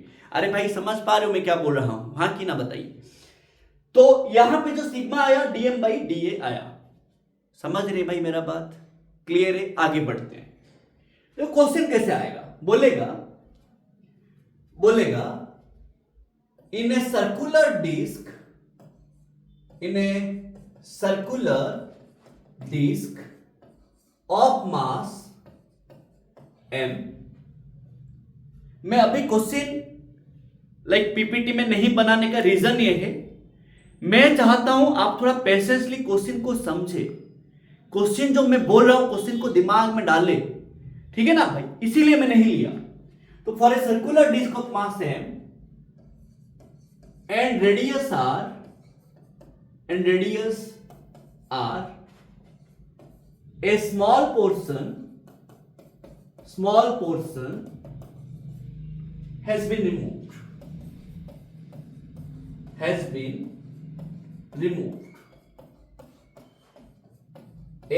in the figure. Find the mass of the removed portion and the mass of the remaining portion given the mass is distributed, mass distribution is uniform, देखो क्वेश्चन ऐसा है, अब सुनिए, आपको गिवन फिगर बोला तो मैं फिगर ले लेता हूं भाई, अच्छे से एक फिगर बना लेते हैं, ठीक है। तो ये मेरा रेडियस है r, ये रेडियस r एंड ये मास m है।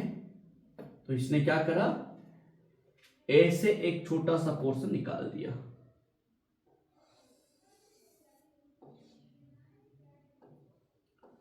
जिसका रेडियस है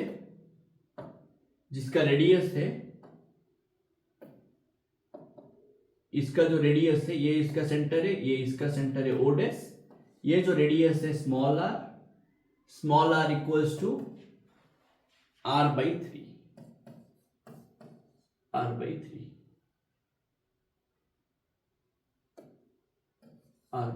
दिया। चलिए इस क्वेश्चन में पूछा क्या है समझे ना आप, क्वेश्चन में पूछा है भाई, क्वेश्चन आएगा ऐसा, आपको सेंटर ऑफ मास में ये सभी चीजें यूज होगा। अगर आपको यही सब चीजें पता होगा सेंटर ऑफ मास के क्वेश्चन भाई बहुत इजी लगेगा, समझो मेरा बात।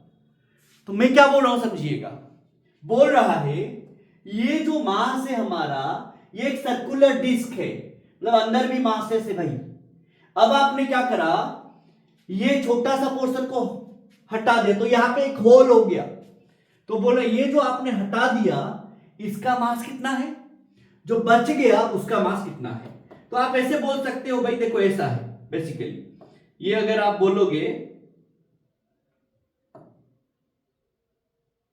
देखो ऐसा है, ये सर्कुलर डिस्क है, ये सर्कुलर डिस्क से आपने क्या करा, ऐसे छोटा सा पोर्शन को हटा दिया, ये हटा दिया, ये हटा दिया, तो बच गया कौन रे भाई, बच गया कौन सा पार्ट रे भाई, ये पार्ट बच गया कि नहीं रे।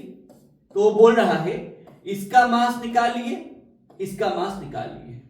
सवाल वही है कि जो आपने निकाल दिया उसका मास निकालो, जो बच गया उसका मास निकालो। मास डिस्ट्रीब्यूशन यूनिफॉर्म है, तो कैसे निकालेंगे। मैं अभी ये डायग्राम को हटा देता हूं, ये डायग्राम मेरा काम का नहीं है, बेकार में मैं बना, ठीक है, समझ गए जितना समझाना था। अब बताइए कैसे निकालेंगे। देखो तुम मुझे बताओ, पूरा बड़े वाले का मास दिया है, पूरा बड़े वाले का एरिया दिया है, कैसे। देखो बड़े वाले का मास कितना है, m है, बड़े वाले का रेडियस कितना है, कैपिटल आर है, तो एरिया पाई आर स्क्वायर आएगा कि नहीं आएगा। तो बताइए the density equals to constant. क्यों constant, because mass distribution is uniform. तो यहां पे मैंने लिखा सिग्मा इक्वल्स टू कांस्टेंट, चाहे मैं बड़े वाले मास के लिए डेंसिटी लूं कांस्टेंट रहेगा, जो छोटा वाला मास है मेरा उसके लिए भी डेंसिटी कांस्टेंट रहेगा। तो मैंने मास निकाला m डैश, बचा हुआ मास कौन है, m डबल डैश। तो मुझे बताइए m डैश क्या है, द रिमूव्ड मास, हाँ कि ना, रिमूव्ड मास। m डबल डैश क्या है, द रिमेनिंग मास,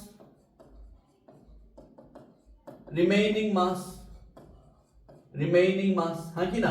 अब बताइए जो निकाला गया मास प्लस जो बचा हुआ है मिला के टोटल मास है, डेंसिटी कांस्टेंट है। तो मैंने क्या करा, बड़े वाले डिस्क के लिए, पूरा बड़ा वाला डिस्क के लिए, बड़ा वाला disc for bigger circular disc m by a, that is m by pi r square equals to density लिया। छोटा वाला डिस्क के लिए, ये छोटे वाले डिस्क के लिए क्या करूंगा ना, m डैश बाई उसका एरिया, जो मास लेंगे उसी का एरिया लेंगे। दिमाग में रखिए, आप जो मास लेंगे, बड़ा वाला मास लेंगे, बड़ा वाला का एरिया लेंगे, छोटे वाला मास लेंगे, छोटा वाला एरिया लेंगे, जो मास लेंगे वही एरिया लेंगे, उसी का एरिया लेंगे। तो देखो मैं पूरा बड़े वाले का मास लिया, बड़े वाले का एरिया लिया, डेंसिटी लिखा, कांस्टेंट है, हाँ कि ना। छोटे वाले का मास लूंगा, जो मुझे नहीं पता निकालूंगा, बाई छोटे वाले का एरिया क्या हो जाएगा, pi small r square equals to density, ये भी कांस्टेंट है क्योंकि डेंसिटी कांस्टेंट है। क्यों कांस्टेंट है, because mass distribution is uniform. अब ये दोनों इक्वेशन से क्या मिलेगा, ना m by pi r square equals to m dash by pi small r square. तो भाई स्मॉल आर का वैल्यू हमें पता है, तो ये पाई कटा, तो क्या बचा, m by r square equals to m dash by r square by 9, r square, तो आर स्क्वायर बाई 9 हो जाएगा। तो यहां पे क्या बताइए, ये आर स्क्वायर भी कटा, तो m equals to m dash into 9, ये 9 ऊपर गया, तो m डैश कितना आ जाएगा, m बाई 9, हाँ कि ना बताइए। तो कितना मास निकाला गया, m डैश कितना आ गया मेरा, m डैश बताइए, यहां पे m डैश आ गया मेरा m बाई 9। तो ये m dash plus m double dash कितना, m, so m dash plus m double dash equals to m, so m double dash कितना आ जाएगा, m माइनस m बाई 9, तो m डबल डैश कितना आ जाएगा, 8m बाई 9। तो कितना मास बचा हुआ है अभी, 8m बाई 9, ये आंसर है आपका। देखो कर पाएंगे भाई, कर पाएंगे। हाँ कि ना बताओ, इसमें परफेक्शन लाने हैं भाई। जब आप छोटे छोटे चीजों पे ध्यान देंगे, जब आप छोटे छोटे चीजों पे ध्यान ध्यान देंगे, जब आपका बेसिक क्लियर हो जाएगा ना भाई, देखना आप कितने बड़े बड़े सवाल करेंगे। आपके पास जितना बेसिक क्लियर होगा, जितना ज्यादा बेसिक क्लियर होगा, जितना ज्यादा इंफॉर्मेशन होगा आपके पास, उतना ज्यादा बेहतर होगा आपके लिए। देखिए अभी इसी टाइप के क्वेश्चन आपको 3 बनाने हैं। कैसे? बस आप मास एंड रेडियस को चेंज कर देना। मैं क्या बोल रहा हूं, सेम क्वेश्चन लेना, एम को कहीं पे 9m लेना, रेडियस को कैपिटल 2r ले लेना, ये स्मॉल r को ले लेना कैपिटल R। समझ रहे हो मेरा बात? मैं बोल रहा हूं ये जो 3 वैल्यू है, ये 3 वैल्यू चेंज करके आप खुद से 3 क्वेश्चन बनाइए, खुद से 3 क्वेश्चन बना के सेम क्वेश्चन को रिपीट करिए, एंड यही 2 चीजें आप लाइए जो आपको पूछा है। भाई समझ पाए कि नहीं मेरा बात बताइए, स्क्रीनशॉट लीजिए। थोड़ा सा भाई नहीं समझ आ रहा होगा कमेंट सेक्शन में बताइएगा, सो दैट उस पर हम मिलके काम कर सकते हैं फिर से, ठीक है ना भाई? चलिए कोई प्रॉब्लम नहीं है भाई, हर एग्जाम आपका क्लियर होगा, बस आप मोटिवेट, खुद को सेल्फ मोटिवेट करके रखिए। भाई दूसरे भरे पड़े हैं यहाँ पे डिमोटिवेट करने के लिए आपको, आप खुद से फिर से डिमोटिवेट हो जाएंगे तो फायदा क्या है, ठीक है ना? आप अपने आप को मोटिवेट करके रखिए कि मेरे को कैसे भी करके पढ़ने हैं, अच्छा अच्छा मार्क लाने हैं, एग्जाम क्लियर करने हैं, नीट या जेई या जो भी एग्जाम होगा, मेरे को फ्यूचर में अच्छा इंसान बनने हैं, पढ़ाई के साथ साथ अच्छा जॉब भी लेने हैं, बट अच्छा इंसान भी बनने हैं। चलिए हो गया ना भाई, ये चीजें समझ गए। 3 क्वेश्चन रिपीट करने हैं, ठीक है ना? सेम क्वेश्चन को M capital R and small r का वैल्यू चेंज करके 3 क्वेश्चन बनाने हैं। चलिए चलिए अभी आ जा, बनाने हैं भाई, ठीक है, छोड़िएगा मत, बनाने हैं। एंड मैं अभी लाइक देखो, आप लोग पढ़ रहे हो नहीं पढ़ रहे हो वो भी मैटर करता है। मैं पहले से क्या करता था, मेरा व्हाट्सअप नंबर दे दिया था, किसको कुछ डाउट होगा, जो मेरा लाइक ऑफिस का जो व्हाट्सअप है वो नंबर दे दिया था, तो किसको कुछ अगर डाउट होता था तो अपना लाइक व्हाट्सअप नंबर पे भेजते थे, मैं फिर रिप्लाई देता था।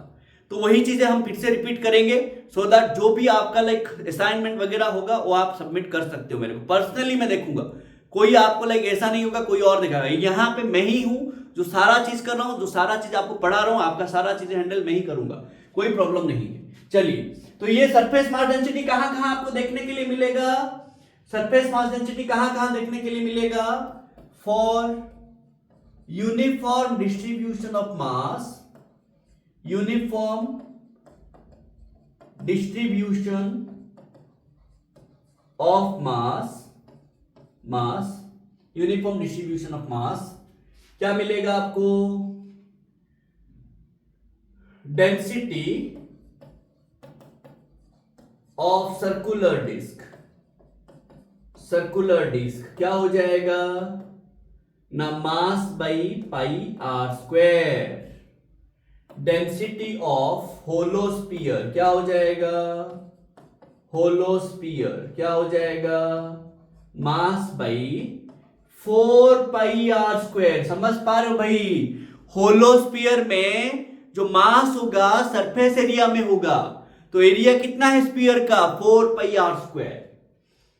डेंसिटी ऑफ रेक्टेंगुलर लैमिना और स्क्वायर प्लेट, ठीक है, स्क्वायर लैमिना, स्क्वायर लैमिना कितना हो जाएगा ना, मास बाई स्क्वायर का ए स्क्वायर। डेंसिटी क्यूब का क्या हो जाएगा? होलो क्यूब का, होलो क्यूब का क्या हो जाएगा? होलो क्यूब का मास बाई 6 ए स्क्वायर। याद है ना भाई, surface area of a hollow cube 6 a square, हाँ कि ना? ये याद रखिएगा। इतना और भी है बहुत सारा, जैसे रेक्टेंगुलर लैमिना लेंगे, ट्रायंगुलर लैमिना लेंगे, ट्रायंगुलर लैमिना में एरिया क्या हो जाएगा? हाफ बेस इनटू हाइट, हाँ, mass by half base into height हो जाएगा ट्रायंगुलर लैमिना में। तो ये सभी चीजें आपको याद रखने हैं, मैं आपको कुछ कुछ होम लाइक एग्जांपल दे दिया, फिर एटसेट्रा, ठीक है? चलिए अब देखेंगे, इसको भी आप स्क्रीनशॉट ले लीजिएगा अच्छे से, इसको स्क्रीनशॉट ले लीजिएगा, हाँ ले लिए होंगे। चलिए इसको भी ले लेंगे, हाँ हो गया। अब आते हैं, बारी आता है अभी हमारा वॉल्यूम मास डेंसिटी का। Volume mass density rho. Linear मास डेंसिटी क्या था? The mass present per unit length. Surface mass density क्या है? The mass present per unit area. Volume mass density क्या है? The mass present per unit volume. तो यहां पे क्या लिखेंगे? The mass present per unit volume. तो यहां पे क्या लिख देंगे भाई? यहां पे क्या लिख देंगे ना? Density equals to total mass by total क्या हो जाएगा? Volume. Sorry, total volume equals to mass by M by V. ठीक है, आपका 6 इक्वेशन। फिर आपका देखो, अगर मास यूनिफॉर्म डिस्ट्रीब्यूशन होगा, if mass is distributed uniformly, uniform distribution होगा।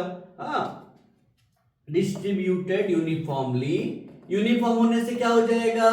रो आपका कांस्टेंट हो जाएगा, हाँ कि ना? याद करिएगा, एम बाई वी क्या हो जाएगा? कांस्टेंट हो जाएगा। हाँ, कांस्टेंट हो जाएगा। That is equal mass distribute हुआ होगा इक्वल वॉल्यूम में। हाँ, that is equal masses distributed in equal volumes. Okay, अभी अगर if mass is distributed non uniformly, unevenly, if mass is distributed, ये uniformly, uniformly distributed, non uniformly distributed हुआ होगा तो क्या कर देंगे ना? ये जो रो होगा मेरा वेरिएबल होगा, हाँ कि ना भाई? वेरिएबल होगा। तब हम क्या करेंगे ना? छोटा सा मास लेंगे छोटा सा वॉल्यूम में। भाई समझ पा रहे हो? फिर इंटीग्रेशन करके पूरा मास लाएंगे, यहां पे क्या होगा? इक्वल मास इक्वल वॉल्यूम में नहीं होगा, अनइक्वल मास होगा इक्वल वॉल्यूम में। तो ये हो गया आपका वॉल्यूम मास डेंसिटी। ये कहां कहां देखने के लिए मिलेगा? सॉलिड स्फीयर में। ठीक है, जैसे सॉलिड स्फीयर में क्या हो जाएगा? फॉर यूनिफॉर्म डिस्ट्रीब्यूशन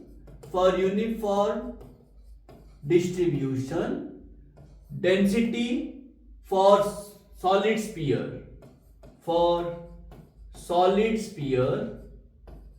स्फीयर क्या हो जाएगा? For solid sphere mass by 4/3 pi r cube. हाँ कि ना भाई?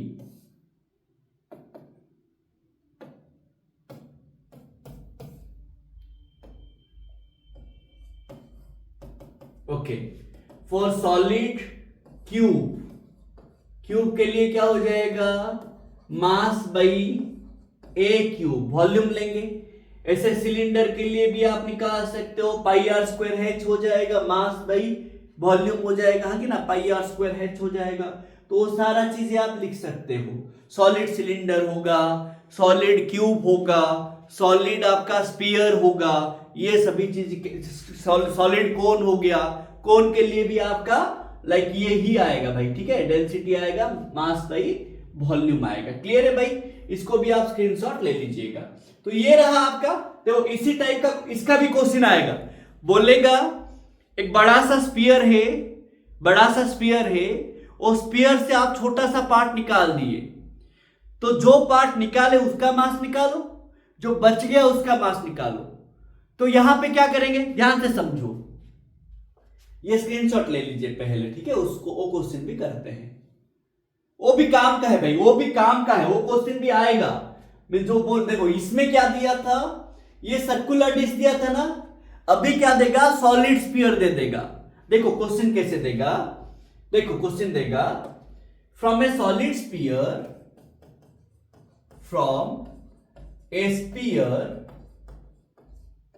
Of mass 8m and radius 2r, a small portion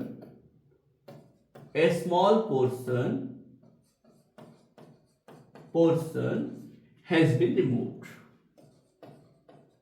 has been remove कर दिया गया।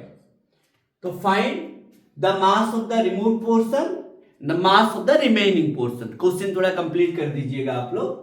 तो अभी बताइएगा, मैंने डायग्राम बना दिया, पहले डायग्राम बना दिया। ये पूरा सॉलिड स्फीयर है, इसका रेडियस दिया है मेरे को 2r एंड ये मेरा सेंटर है।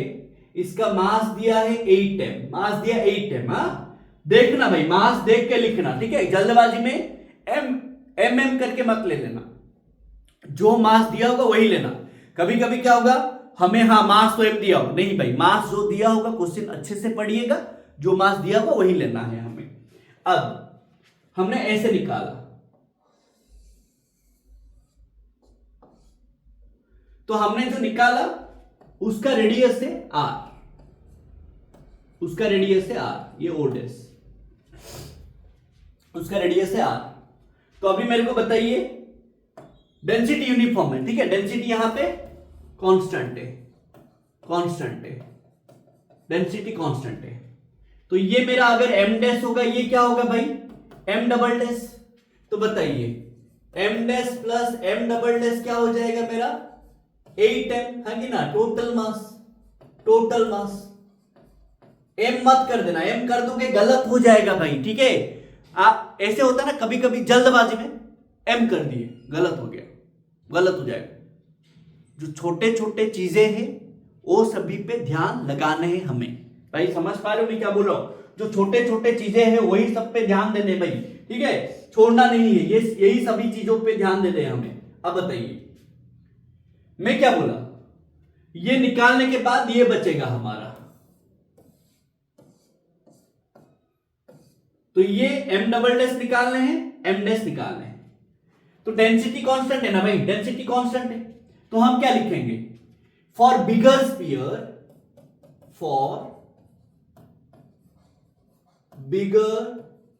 Spear density equals to total mass. Total mass कितना, बड़े वाले का मास, बड़े वाले का वॉल्यूम। R कितना है बड़े वाले का, 2r। R कितना है बड़े वाले का, 2r। तो 2r का क्यूब, कुछ भी मत छोड़ना भाई, जल्दबाजी में 4/3 पाई r क्यूब मत कर देना। मास को m मत ले लेना, जो मास दिया है वो लेना, जो रेडियस दिया वही लेना। क्लियर है मेरा बात। ये आ गया मेरा कांस्टेंट, है कि ना, ये कांस्टेंट। फिर मैं छोटे वाले स्फीयर के लिए लूंगा, फॉर स्मॉल स्पीयर के लिए फिर से डेंसिटी क्या लेंगे ना, छोटा वाले का मास m dash by 4/3 pi small r का क्यूब। स्मॉल r मतलब कैपिटल R क्यूब। ये भी कांस्टेंट है, ये भी मेरा कांस्टेंट है। अब ये दोनों को इक्वेट कर देंगे, दोनों को इक्वेट कर देने से क्या आ जाएगा ना, 8m by 4/3 pi 2r cube. तो 8r cube equals two O वाला m dash by 4/3 pi r cube, हाँ कि ना भाई। अब बताइए, ये कटा, ये भी कटा, 8 कटा, r क्यूब कटा, तो m डैश कितना बचा सर, m बचा। तो m double dash plus m dash equals to 8m, तो m डबल डैश कितना, 7m। आंसर देखो। अरे भाई समझ आ रहा है कि नहीं, क्या करेंगे, क्या करेंगे हमें समझने भाई अच्छे से। क्वेश्चन देखिए, क्वेश्चन में बोला था एक बड़ा सा स्फीयर है, सर्कुलर डिस्क बोलने से एरिया लेंगे, अगर आपको स्फीयर बोला है तो आप वॉल्यूम लेंगे। ये मैं बोल रहा हूं आपको, तो दिमाग में रखिए, फिर आगे बढ़ेंगे। समझ आ रहा है कि नहीं मेरे को बताइए, समझ आ रहा है कि नहीं मेरे को बताइए। तो ये जो चीजें हैं भाई, ये जो चीजें हैं, इसको आपको पूरा अच्छे से समझने हैं। जो डेंसिटी वाला पार्ट है इसको पूरा आपको अच्छे से समझने हैं। डेंसिटी क्या है, यूनिफॉर्म कैसे होगा, नॉन यूनिफॉर्म कैसे होगा, इसी टाइप का क्वेश्चन भी आपको 3 बनाने हैं। ये मास को रेडियस को चेंज करके जैसे सर्कुलर डिस्क के लिए बनाया 3 क्वेश्चन आपने, वैसे ही स्फीयर के लिए भी बनाने हैं। ये 6 क्वेश्चन आपको अब भी सॉल्व करने हैं, तुरंत 15 मिनट लगेंगे, कर देने हैं। नेक्स्ट वीडियो में हम पढ़ेंगे सेंटर ऑफ मास का फॉर्मूला कैसे आएगा, पूरा डिराइव करेंगे।